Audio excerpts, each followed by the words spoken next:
भाजपा के कार्यकर्ता ने आकर राष्ट्रवाद का नाम लेकर उस पर थप्पड़ मारना, उस शांतिपूर्ण प्रोटेस्ट पर हमला करना इनकी घिनौनी मानसिकता को दर्शाता है। ये चाहते हैं कोई बोले नहीं, कोई आवाज नहीं उठाए, और देश का युवा चुप रहने वाला नहीं है।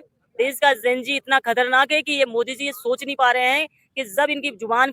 जिलाध्यक्ष राहुल भाई साहब जी और तमाम कांग्रेस के लीडर मौजूद हैं। सबसे पहले हम बात करेंगे, आज छात्रों से संवाद था, आपने छात्रों से बात की, राहुल गांधी जी इस मुहिम को आगे बढ़ाए थे। ये आपका क्या मकसद है और क्यों करना चाहते हैं छात्रों के साथ?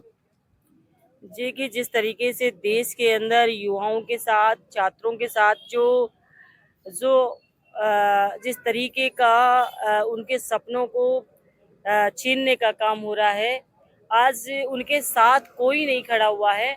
आज राहुल गांधी जी इस मुहिम को आगे लाते हुए अपने आप को ये समर्पित किया है कि मैं स्टूडेंटों के लिए, छात्रों के लिए, बेरोजगार युवाओं के लिए इनकी लड़ाई लड़ूंगा, और उस लेवल तक लड़ूंगा जब तक इनको न्याय नहीं मिल जाए। मैडम, सदन से लेके और चाहे लोकसभा विधानसभा, महिलाओं की बात गवर्नमेंट करती है। आप माननीय महिला है, गृहिणी भी हैं, ज्यादातर सुसाइड बच्चियां की हैं। उसके विपद उसके लिए ना माननीय प्रधानमंत्री जी बोल रहे हैं, ना शिक्षा मंत्री जी, या जो सदन में बैठी महिलाएं हैं लोकसभा में विधानसभा में, उनकी इससे क्यों ऐसी मुसीबत है कि वो अपना चेहरा और मुंह नहीं खोल पा रही हैं? देखिए, स्टूडेंट जो है वो बच्चा, चाहे बालिका हो चाहे बालक हो, लेकिन बालिकाओं का इसलिए क्योंकि फैमिली में, परिवार के अंदर बच्चियों को पढ़ाना पहले ही बहुत मुश्किल होता है, और उसके बाद जब उनके सपने टूट जाते हैं, जो उनका लक्ष्य होता है वो अधूरा रह जाता है या साल खराब हो जाते हैं। एक एक साल बड़ा मुश्किल से बच्चियों का निकल पाता है, और यही पूरे देश का सिस्टम भी है कि बच्चियों को थोड़ा ज़्यादा संघर्ष करना पड़ता है। इसलिए उनके बच्चियों ने इसलिए सुसाइड किया कि उनके हाथ में, उनको लगा कि अब कुछ बचा ही नहीं और एक-एक साल हमारा खराब होगा। हो सकता है कहीं न कहीं पेरेंट्स की तरफ भी देखकर उन लोगों ने अपनी हार मान ली। लेकिन मैं कहना चाहूँगी इन सभी देश के बच्चों को कि इस तरीके से जीवन में हार नहीं माननी है। संघर्ष करना है, संघर्ष करना, इस लड़ाई को लड़ना। अगर हमने अपने आप को ख़त्म कर लिया, तो इस लड़ाई को लड़ने वाला कोई बचेगा नहीं। इसी तरीके से पूरे देश के बच्चे सोचने लगे, तो आगे ये मुहिम नहीं बढ़ पाएगी, और सब लोग, जो सारे बच्चे हैं पूरे देश के, वो आगे आकर इस मुहिम के अंदर शामिल होंगे, एक बुलंद आवाज़ तैयार करेंगे, तो आगे हमारा भविष्य सुरक्षित हो सकता है। जिस तरीके से हम आज संवाद कार्यक्रम रख रहे हैं, बच्चों की पीड़ा है, ये देश के प्रधानमंत्री, देश का सिस्टम इस बात को समझे कि आप जो कर रहे हैं, जो सिस्टम बिगड़ा हुआ है, उसको ठीक करने की हर एक बच्चा सोच रखता है। ऐसा नहीं है, इस देश का बच्चा, इस देश का जेनजी इतना इतना अनभिज्ञ नहीं है कि आपके इन चीजों को, इस हठधर्मिता को और इस तरीके से गलत सिस्टम को नहीं समझ रहा हो।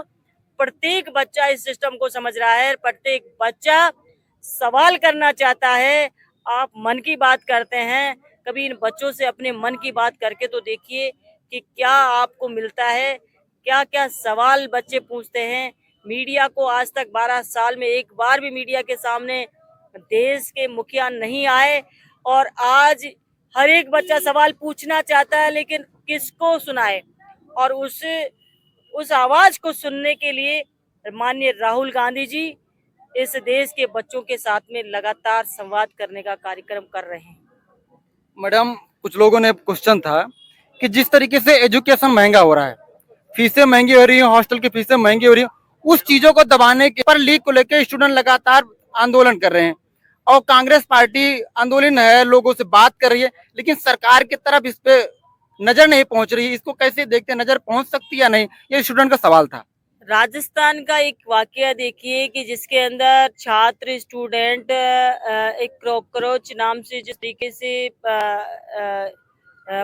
प्रोटेस्ट कर रहे थे, और एक भाजपा के कार्यकर्ता ने आकर राष्ट्रवादी हैं, कोई बोले नहीं, कोई आवाज नहीं उठाए, और देश का युवा चुप रहने वाला नहीं है। देश का जेनजी इतना खतरनाक है कि ये मोदी जी ये सोच नहीं पा रहे हैं कि जब इनकी जुबान खुल जाएगी, जब इनके अंदर से ये आवाज आ जाएगी कि अब हमें लड़ना है इस सिस्टम के खिलाफ, तो इस देश के अंदर इस सिस्टम को बदलने के लिए, अपने अधिकारों को पाने की पूरे इस जेनजी के अंदर ताकत है। इस बात को अभी तक इनको समझ में आई नहीं है, लेकिन ये धीरे धीरे समझ में आ जाएगी। और इसी के लिए हम लोग इनके अधिकारों के लिए एक माध्यम बनकर इनकी सपोर्ट के अंदर खड़े हुए हैं। ये माननीय विधायक, ये तो बहुत शानदार बात है कही, लेकिन जिस तरीके से छात्र लगातार परेशान हैं और पेपर लीक के साथ साथ हमारा ये मानना है, अगर पेपर लीक होता है तो छात्रों का नहीं, परिवार का नहीं, देश का भी नुकसान होता है। उसमें नुकसान इस तरीके से होता है क्योंकि जब लगातार एजुकेशन में फेलियर होता है।